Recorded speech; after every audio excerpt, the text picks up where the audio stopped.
Hi, I'm Tom Lynch. Two things. Today I'm delighted to be joined by Dr. Nalan Ward. Nalan, what do you do here at MGH? I'm the director of the Outpatient Addiction Services at the West End Clinic, and I'm one of the co-chairs of the MGH SUDS Initiative Education Committee. And Nalan, we know that substance use disorder is an enormous problem, not only in the state of Massachusetts, but nationally. And I know from my experience of just attending on the Bigelow Medical Service that the number of patients who come in with substance use disorder is increasing dramatically. What are we trying to do to educate providers to be able to deal with this? So, as you just said, substance use disorders affect millions of people in this country. The Substance Abuse and Mental Health Services Administration, known as SAMHSA, sponsors September as the Recovery Month. And what does that mean?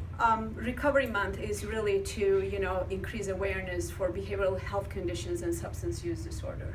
And this month is dedicated to that, and we, for the first time at Mass General, we really planned a series of events throughout the month to really celebrate the recovery and the achievements of recovery community.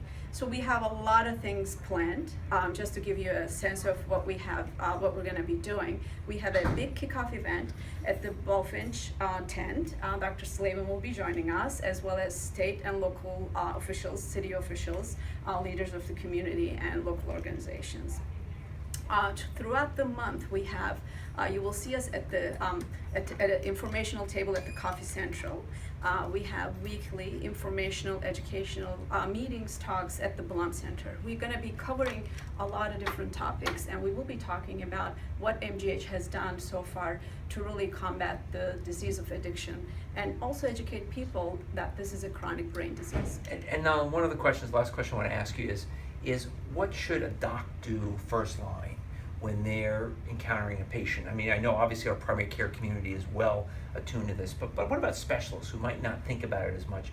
What's your first move once you recognize that a patient you're working with and treating may be suffering from substance use disorder or may have an opiate addiction? The first thing that I would advise is approach without stigma. Be compassionate and be respectful. Try to engage the patient before going any further. I think that will be my first sort of advice. Nalan, thank you very much for the work you do both at the West End Clinic and for the MGH. I'm Tom Lynch, and that's Two Things.